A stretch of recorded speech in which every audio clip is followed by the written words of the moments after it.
Just before this BBC podcast gets underway, here's something you may not know. My name's Linda Davies, and I commission podcasts for BBC Sounds. As you'd expect, at the BBC we make podcasts of the very highest quality, featuring the most knowledgeable experts and genuinely engaging voices. What you may not know is that the BBC makes podcasts about all kinds of things, like pop stars, poltergeists, cricket, and conspiracy theories, and that's just a few examples. If you'd like to discover something a little bit unexpected, find your next podcast over at BBC Sounds. BBC Sounds. Music, radio, podcasts.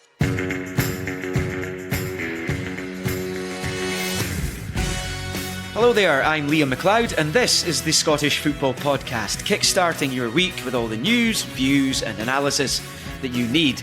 As we record, it's the evening of Sunday the 21st of April, and it's been quite the Scottish Cup semi-final weekend. Still it's Cantwell, now it's Dessers, saved by Craig Gordon, Dessers again, and this time it's in! As the dust settles, we reflect on Rangers' win over Hearts and an epic encounter on Saturday. Killian Phillips against Joe Hart, up he steps right-footed, saved! Celtic are into the Scottish Cup final! We'll also have the latest on the SWPL and... There it is! Dundee United are back in the big time! We'll discuss relief for Dundee United as they effectively seal their return to the Premiership. So, thank you very much for listening, for downloading and hopefully subscribing. I am joined on the podcast today by Ryan McGowan, St Johnstone's former Hearts and Dundee United defender and Australia international, Scottish Cup winner in 2012, of course, scored in their famous final victory over Hibs. And Richard Foster joins us as well, former Rangers and Aberdeen defender. Just before we started recording, Fozzie, we were talking about a Scottish Cup semi-final that you were involved in with Aberdeen against Queen of the South, and how you feel that that was the lowest point of your career. Yeah, I just think, and I mean that with absolute no disrespect to Queen of the South, they more than deserved to win on that day. But when you look at the fact that we've beaten Celtic after a replay, we drew one each at Pittodrie, late equaliser, went down to Celtic Park. Daramaki scored the only goal of the game, I believe. We win 1-0. You've then got Queen of the South for a chance to go and face Rangers in the final. And that was the year that Rangers went to the Europa League. In 2 weeks before the cup final, we beat them 2-0 at Pittodrie because they were dead in their feet. You know, they're playing every 3 days. So if you're looking at the chance for Aberdeen to win the Scottish Cup, that was it for me. And to be part of that game and to go into the game, on a high, to walk away with such an incredible low, it definitely ranks up there as the lowest point, the worst point of my career. Ryan, of course, knows what it's like to get his hands on the old trophy. I mentioned that final in 2012. It's incredible, actually. It's almost 12 years ago since that match, Ryan. But I'm sure everything about it's still fresh in your mind, and in particular the goal you scored against Hibs. I know the Hibs fans won't want to dwell too much on this, but I know you enjoyed that moment. Ranger takes the corner, it finds Scatch. Oh, it's another! Oh, Hearts are rampant! Ryan McGowan makes it 4! Suddenly, it is a rout! Yeah, I've got a few Hibs friends who don't like me bringing that one up, but I've also got a few Hearts friends that obviously bring it up. But yeah, goes to show my age a little bit that's now 12 years ago, and times are moving on. But occasions like today, and obviously when it kind of comes up, you get the yearly sort of updates. So yeah, it's something pretty special to me. Having sort of joined Hearts as a youngster and worked my way through the 19s reserves first team, it's pretty special to have got a Scottish Cup winners medal for that, and take a little bit of credit for the goal, even though it wasn't much to do with it. How very modest. Good stuff. Listen, we've got lots to get through as usual with the guys, Richard and Ryan, but firstly let's have a quick spin through the latest Scottish football headlines. Well, Rangers booked their place in the Scottish Cup final with a 2-0 win over Hearts in Sunday's semi. They'll face Celtic at Hampden on the 25th of May after their Glasgow rivals beat Aberdeen on penalties after that 3-3 thriller on Saturday. Dundee United effectively sealed their return to the Premiership at the first time of asking with a 1-0 win over Ayr. The result means they're 6 points ahead of Wraith Rovers at the top of the Championship with just 2 games to play, and they've got that vastly superior goal difference. Stuart Armstrong is the latest Scotland international to be a fitness doubt for the European Championship. Southampton midfielder was stretchered off at the weekend and he's going to miss the rest of the season for his club. In the Highland League, Buckie Thistle held off Brechin City and Fraserburgh to claim the title in a dramatic final day of action, gain some revenge on Brechin for last year. And in the SWPL, Celtic remained top after they hammered Hearts 5-0. Right, let's begin with the second of the Scottish Cup semi-finals, given it was played today as we record. Firstly, Ryan, obviously a bitterly disappointing afternoon for your old club, Hearts. But did you feel that it was a fair result? Were Rangers the deserving winners? Yeah, I think so. Yeah, there's a crazy stat. I can't believe that Hearts have never beat Rangers at Hampden. And I think, I felt like throughout the game, Hearts had good spells and they did well, in certain stages of the game. But I don't think they ever threatened Rangers. I don't think they carried a big enough goal threat in terms of, even when they had situations on the break, it would be, a misplaced pass, wrong decision, weight of pass. They just looked a little bit, they just didn't have that cutting edge up front, which is crazy to say when you have Shankland up there. But I just felt that they lacked that little bit. And on the other side of it, I thought that Rangers did well. They scored that early goal, which would have settled their nerves after, sort of a disastrous week for them with terms of results. So they got that early goal. They were able to sort of get a grip to the game. And it did feel like coming towards the end of it that they could have scored a few more if they wanted to, but a few of their strikers kind of messed up their sort of last passes and decision-making as well. Richard, I was going to ask you where the game was won and lost, but, having worked at the game for radio today, it was Cantwell and Dessers who were the difference. Yeah, I think, I think most people that I've heard talk about the game have said that's probably one of Dessers' better games. I think he missed a chance right before he scored as well. But he's got that way about him. He gets a lot of stick, but he keeps putting himself in the right position. He keeps being the one in the firing line to get the chances and to miss the chances. And today, thankfully for Rangers, he was able to score a really good goal. I thought he showed great composure with the first goal. Dessers now slightly off balance, but he scored! It's a wonderful take by Cyril Dessers! Especially after that miss, he could hit the ball before he does, but he takes the time, he chops the defender, and then he gets a decent strike away. And then you're right, Cantwell was excellent for the second goal. Dessers should probably score with the first opportunity, albeit it's a good save from Craig Gordon. But then the ball comes back to him, and I just don't think Hart's done enough, just to stop the ball going in the net. I think there's 3 players there, and it manages to go through them. Craig Gordon's onside, goes through his legs, I believe. And it's just that way, it's that emergency defending where it's like just throw your body at it. If he chops you again and scores like he did with the first goal, you hold your hands up and say it's good play, it's good skill. But I just thought when the ball came back to him in that rebound, it was too easy for him to get the ball into the goal. There's a big call made pre-match by Philippe Clement to drop Connor Goldson. I mean, he said in his pre-match interview that he was resting Goldson. He'd wanted to do it at Dens, but Leon Balogun called in sick.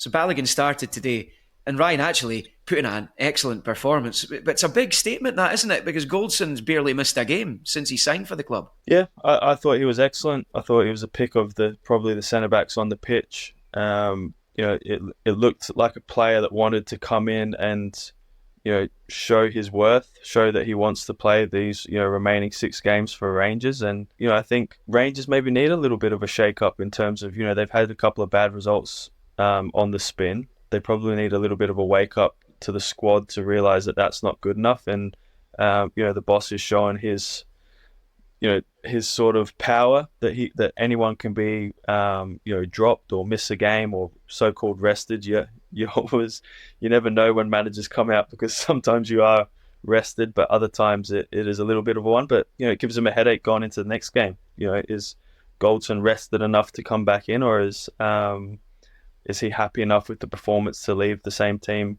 from the weekend going into next week's games?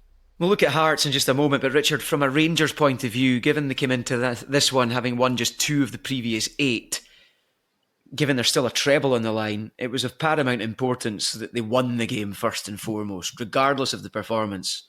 For them, it was all about winning and getting into the final. Well, yeah, and that's what it is. And it's, quarterfinals, semi-finals of cups, who cares? If Rangers go on to lift the trophy, no one will talk about a game that, they scraped through against this team or they scraped through. No one cares, especially in the cup. For your team to progress, you want your team to perform at a high level consistently in a league campaign. But in the cup, it's all about getting into the next round. And you guys spoke about it earlier. They did deserve to go through the game, but it was hugely important because the pressure that losing today heaps on them would have been astronomical. They've managed to give Celtic a 3-point lead in the league from being in a position where they were in charge of their own destiny. I know they still are in a sense that they can go and win the games, and that's fine. But you now have to go to Celtic Park and beat Celtic, whereas that wasn't the case had they seen off Ross County and Dundee. But in terms of the performance today, I think that was huge because they were okay against Dundee, but Ross County were the better side. I think that would have been the worrying aspect for me, is that Ross County outplayed Rangers, and that shouldn't be happening, especially at this stage of the season. But they rectified that today somewhat, but they've still got to catch Celtic. They've got now 5 games in the league and the cup final to go.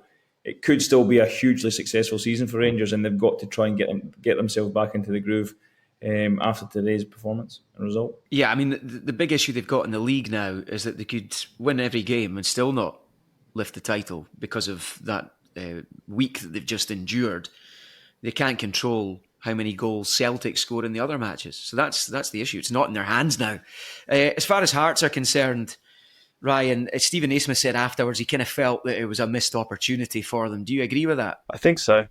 Like you guys just touched on, it's maybe never a good time to play Rangers, but it would have been very interesting to see how the players reacted if Hearts had gone ahead, or if half time came and it was 0-0 and Hearts had dominated. It's a big pressure to play for Rangers first and foremost, even at the best of times. When you're under pressure and you've had a couple of bad results, that's only magnified 10 times. So I think, like I said, that early goal definitely settled them down and got them into that groove. But I feel, especially with Hearts, the way they've been playing, the players they've got, the season that they've had, it was a real opportunity for them to go down and put a marker out there and really give it a proper good go. Kind of like what Aberdeen had done on Saturday, but give it a real effort and a real go. And I think a lot of Hearts fans will probably be coming back from the game being a bit like, it was a good performance, but we've kind of seen this movie before type thing. Yeah, they had a couple of chances in the first half. I suppose they have had the consolation prize this weekend, and with Aberdeen being knocked out, they're now guaranteed group stage Conference League football once they seal third, which they're going to do. And that's going to give them a bit of a boost, and perhaps that might soften the blow for the supporters of not getting the opportunity to contest the final. Would that be fair, Ryan? Yeah, I think so. And I think you want to see a steady progression from that. Look at Aberdeen this season having done well last year, and then the league position that they're in this year. It's important that Hearts use the money wisely. I feel that a lot of Hearts fans are kind of wanting to get closer to Celtic and Rangers, where personally I think they should be trying to get away from the rest of the group and sort of put themselves as the clear third choice, and they have to do that by finishing third on a regular occasions and being good in the league, which they have done this year. So as much as they've not done as well as they possibly liked in the cups, I think come the end of the season, they finished third. They've got Europe wrapped up. They've got the money that comes in with that. Having finished third 2 years in a row, next year if they can get the third 3 years in a row, financially it puts a massive gap between clubs like Aberdeen, Hibs, the that are kind of wanting to challenge for third. And just finally on this game, Richard, I suppose the only downside for Rangers today was another injury sustained by Abdallah Sima, who'd come off in the first half just when they were beginning to get him back to full pelt. Yeah, it's obviously it's hugely disappointing to lose your better players, and he definitely gives them something different. You know, that pace, he's willing to run in behind, he can carry the ball forward, he's a goal threat. And that, I mean, again, it's no disrespect to McCausland coming on, but you know, you even seen they tried a couple of switches to McCausland when he came on, and he's not going to win an aerial duel against any of the Hearts backline. But Sima gives you that. He gives you that strength, that power, pace, and then obviously the quality. So missing him, you hope it's not a serious one. You hope it's a week to 10 days, needs a bit of rest, and you can get back fit. Because for me, if they're going to go to Celtic Park and they're going to win that game, I think he's one of the players that can help unlock the Celtic defence. Well, I say unlock. It was quite open yesterday, but he's one of the players that will cause Celtic real problems. So if he's out, you know, missing a few weeks and they don't get him back in time for that game, that's a real big loss for him, I think. Here's Hoylett on the left-hand side. It's a good ball into the back post. Another chance! Oh, it's in again! Would you believe it? Somehow Aberdeen have dragged themselves off the canvas again, and it's that man Angus McDonald. It's Aberdeen 3, Celtic 3. What a game! Let's take a look at yesterday's action now. 3-3 draw between Aberdeen and Celtic after extra time, with Celtic coming through 6-5 on penalties. It was a game that had just about everything, probably with the exception of red cards. Richard, you played for Aberdeen for many years. How do you begin to go about analysing this game? I mean, I don't know where to start. I mean, my head was scrambled at the end of all that. I mean, it is, you know, as most games, as all games are, they're a game of mistakes. You know, teams generally make mistakes and concede goals. But I felt that the mistakes that Celtic made to concede the goals were far less obvious than the ones that Aberdeen did. You know, the first goal is one of those. It's Celtic could do better, but it's a lovely pass as Clarkson plays it through to Miovski. It's a good finish, fantastic goal. But then, you know, you've got your centre half dragging the ball and doing a step over 25 yards from his own goal. It's just, to be honest, as a relatively neutral fan, it was great to watch. You know, because you always felt like both teams looked nervous defensively, and you always felt like the other team would have a chance. So watching the game, I thought, in terms of entertainment value, I thought it was terrific. Fantastic way, and even then, Aberdeen getting the goal at the end, they deserved a draw. They deserved to take it to penalties, but it wasn't a game for the defensive purist. It wasn't a game to analyse good defending and keeping it solid, but it was entertaining, and that's what football is. It's an entertainment. It's a sport that everyone wants to go and see. And in terms of the neutral watching, it was a fantastic game. In terms of Celtic going through, it was fantastic for them. But I think Aberdeen showed yesterday that, you know, if they fight like that and they play like that for the rest of the season, then they can salvage what's been a really poor season for them. Yeah, because they'll want to put as much daylight as they can between Ross County and Ryan's St Johnstone. I guess, Ryan, you know, when you look at the Aberdeen performance at Hampden, if they played like that every week, they wouldn't be in the position they are in the league. Yeah, you know, you could say that, but they also have those quality players. You know, they've spent a lot of money in the summer, and that's probably a lot of the frustration that Aberdeen fans have, is that they've put in performances that are, you know, slacking in those aspects, and you know, they've really struggled throughout the season. But when they do turn it on during the season, and especially on Saturday, you know, they can be a very dangerous team, and they can be a team that score goals, you know, at will. So, you know, for us at St Johnstone, we're hoping that takes them a little bit of a hangover from the semi-final and takes them a couple of weeks to get going. And you know, for them, I think that would be a good opportunity for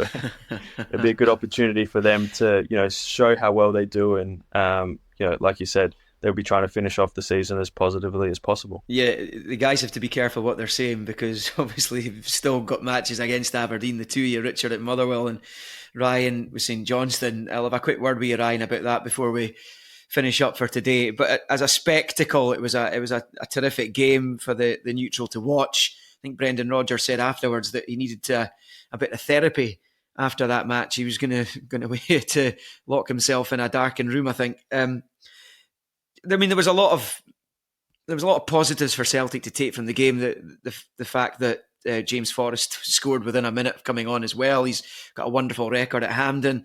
But there were a few worrying aspects, I would have thought, Richard, that, going into the final 5 league games and then the final against Rangers, there'll be defensive issues that he'll want to address between now and those matches. Yeah, I think I thought Scales struggled. I thought he really struggled with the physical element of even Miovski. When he plays in that last line, they never really seem to get the structure right behind the ball. So many times Scales and Carter Vickers were square, and Miovski was running between them instead of having one picking up and one kind of screening in front of him, and they just never seemed to handle him. And then when Sockler came on, it gave him a world of trouble. I don't think he won a single header against them. The ball's into the box. For me, the second goal and the third goal are both Liam Scales. He just watches the ball and lets the defender, the striker Sockler and then the defender McDonald drift off the back of him. And even when you see their defensive line, Carter Vickers is squeezing to the edge of the box with all the other defenders, and Liam Scales he's dropped off, which allows McDonald to be onside. He then doesn't deal with the cross either. So it'd be worrying how many first contacts Aberdeen got in the Celtic box from a crossing position, because if you're looking at a team to go and play against Celtic now, you think to yourself, cross the ball in the box, because if you get the first contact, you've got an opportunity to go and score a goal, because they didn't defend their box well. And I think that's usually something that Celtic do very, very well. Teams struggle to get touches in the opposition box against Celtic, but Aberdeen seem to do it well. And I thought the goals were really, really poor defensively, and that would be a worry for Brendan Rodgers. Yeah, the drama continued into the penalty shootout there. There was just so much going on constantly throughout the match, but even in the penalties, Mikel Roos going down with cramp, which left young Ryan Duncan waiting around for what would have probably felt like 10 minutes. It was probably just the 1 minute, but even then, the pressure on his shoulders, he of course hit the post from the penalty after that. That didn't do him any favours. And then you had the Joe Hart show at the tail end where he misses his penalty. Joe Hart, up he steps. Can he score? Off the post! Oh my goodness! Joe Hart has slammed it off the right-hand post of Kelleros, and Aberdeen have a reprieve. Wow! And then obviously saves. It wasn't a great penalty from Phillips, but he makes the save that takes them through, Ryan, to the final. Goalies, honestly. Yeah. The bug of my life on it. Like, they make it all about them. I always say to our goalie, just catch it and kick it. That's all you have to do. You don't have any other options. You just catch it and kick it. So I wonder what the Aberdeen boys will be saying about your goalie going down with cramp in a penalty shootout. It's obviously it's one of those things that have happened, but I just think you try and get yourself out of that situation as quickly as possible. Let your teammate take your penalty. Like you said, it's a hugely pressurized environment. Taking a penalty, let alone having to wait around for your goalie to stretch off his cramp. So and then Joe Hart taking his penalty. A lot of goalies like to think that they're good at penalties, and I have no doubt that Joe Hart is good at penalties. I've seen him take a couple, but I do just think sometimes it's a reflection on the rest of the squad that your goalie's taking your sort of fifth penalty. Celtic have high quality players in their squad that you would probably put ahead of Joe Hart taking a penalty, but they got through it, so those questions won't be asked. But the sort of backlash if Celtic had gone out and Joe Hart had missed that fifth penalty would be, why is he taking that penalty? Yeah, well, what it has led to is the first Old Firm Scottish Cup final since 2002 when Peter Lovenkrands scored that late winner for Rangers. Richard, it's for fans of those clubs and for those who are intrigued and turned on by that fixture, it's going to be something to look forward to, isn't it? Yeah, and I think the very fact that the Old Firm teams now are evenly matched. There's not one. Celtic went for years just kind of winning Old Firm games relatively easy. But I think the last Old Firm game certainly showed you, well, probably Celtic still had the edge and probably should have held out for the 3-2-1. There's not as big a gap as there certainly has been, and that just makes for more entertainment. I think, like I said, Scottish football is, you've just discussed the penalties, goalies taking penalties and missing, and goalies with cramp, and that's just Scottish football. It's why we love it. It's why we're on here talking about it, because it's, you can never take your eyes off it because something's always happening. But yeah, it'll be a fantastic spectacle. It's the showcase game of the Scottish game. It's the final game of the season, the Scottish Cup final, and hopefully both teams.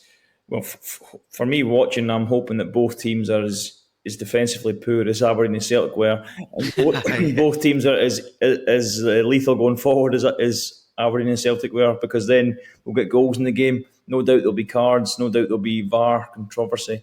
But yeah, it's set itself up to be a fantastic final game to the season. Mo links nicely with Witherspoon, needs men in the middle, the cross is a deep one, there's the opportunity and a great save, chance, goal!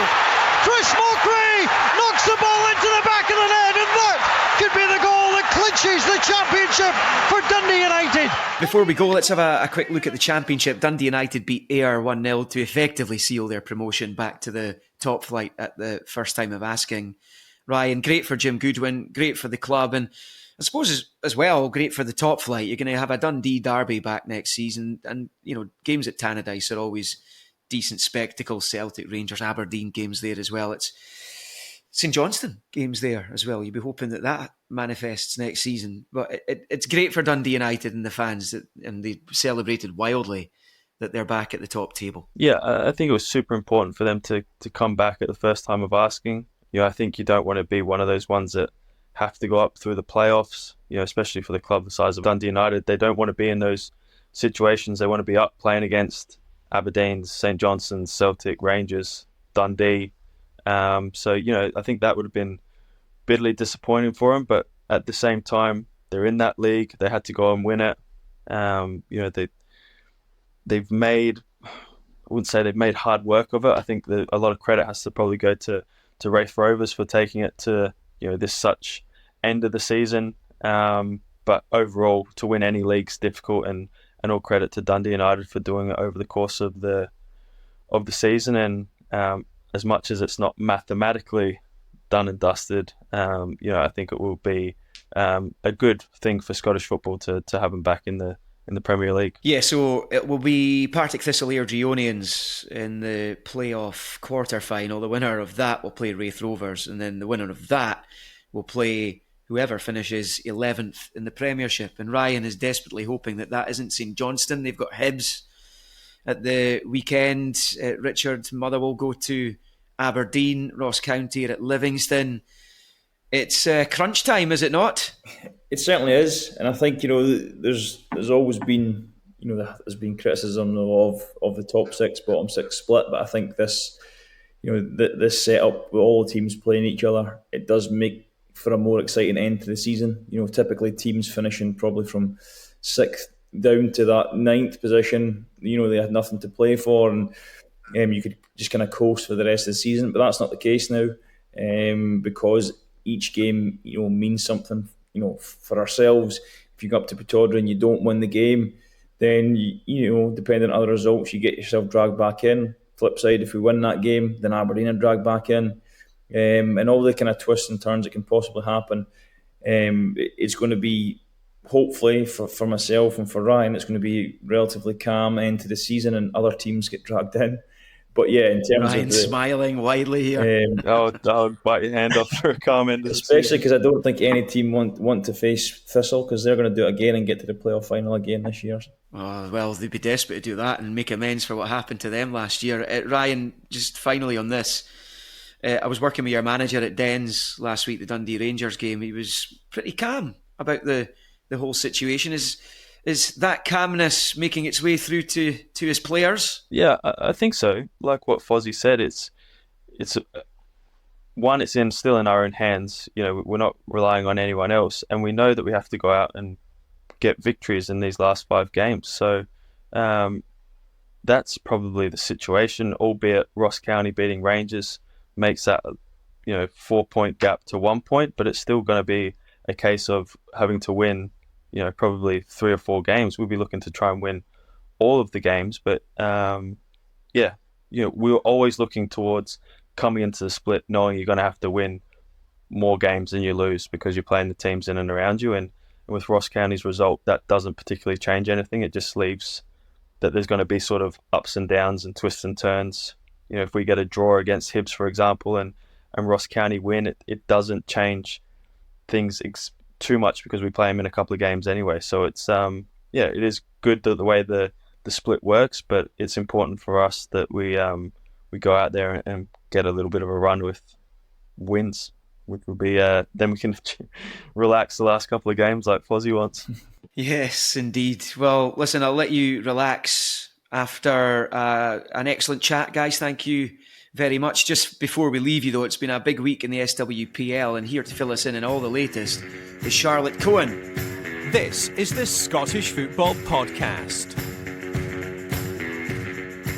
We'll get to today's results shortly, but Rangers relinquished top spot on Wednesday last week, losing 1-0 to Hearts. How big a shock was that result, and what does it mean for where we currently stand in the title race? I mean, I think given what we've seen from Rangers this season, I mean, they've dropped points, I think, twice, 3 times even, only 1 defeat, and that was to Celtic before this game against Hearts. So, I mean, it was massively surprising, especially given the way we've seen them play. They've been so relentless, so clinical, so good in front of goal. And I think you could see from Jo Potter's post-match as well, she wasn't happy. And that's kind of the first time we've seen her act like that, I suppose. So that kind of, I think, speaks volumes of what she made of the performance. But, I mean, it's massive. Celtic go top of the league and all of a sudden it's in their hands now to slip up if Rangers want to get that top spot back. So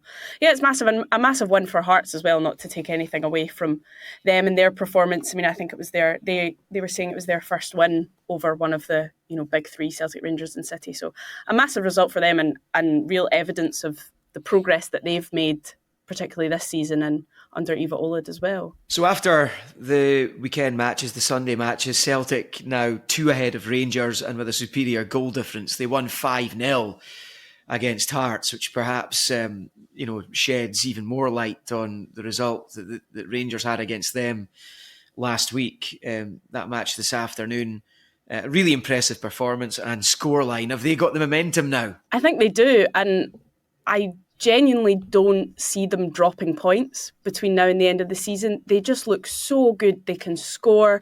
They've just seemed to have turned this corner. I know I mentioned it before, but it was a bit of a rocky start under Elena Sadiku when she came in, but they're playing with so much confidence now that it is really difficult to see them not winning games at the moment. So yeah, the momentum is definitely with them. It's just up to them to maintain it now, and up to Rangers, on the other hand, to do whatever they can on their end with what they can control to try and do something about it. Yeah, I mean, Rangers bounced back pretty well. A 3-1 win over Partick Thistle. I mean, 3-1 suggests it's relatively comfortable, but it was anything but that, I think. Yeah, Thistle looked really, really strong.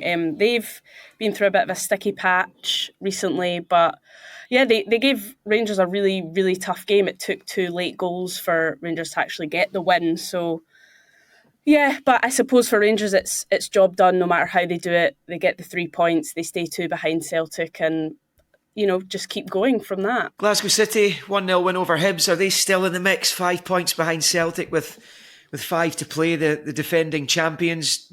Do they still have a chance, do you think, of retaining their title? It's tough to see them being able to do something at the moment, given the way Celtic are playing. Even given the way Rangers are pulling results out. I think 5 points, even with 5 games, if Rangers and Celtic keep winning, which I think they probably will, then there's not really a way back for them. But they'll keep ticking on. They'll keep doing what they have to do, and just hope that results elsewhere go their way. And we've got the Scottish Cup semi-finals next weekend, with the men's semis this weekend. Plenty of drama, in particular the first one. There is obviously a Rangers-Celtic clash to come on Saturday.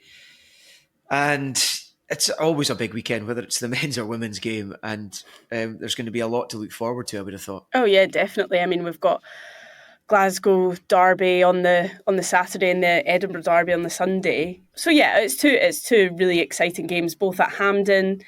So the players will be well up for it, and it'll be interesting to see, particularly between Celtic and Rangers, who's going to come out on top in that one, because I suppose it is technically like a cup final for them, because it's you have to win if you want to go through, and Joe Potter's side will be looking to grab another trophy, and Celtic will be looking to retain the trophy. And then on the other side, you've got Spartans who are in a semi. They're not doing particularly well in the league. I mean, they're in the bottom half, but they're performing well enough. But it's a really big chance for them to get into a final. Same with Hearts as well. So lots of excitement coming up as we get towards the end of the season.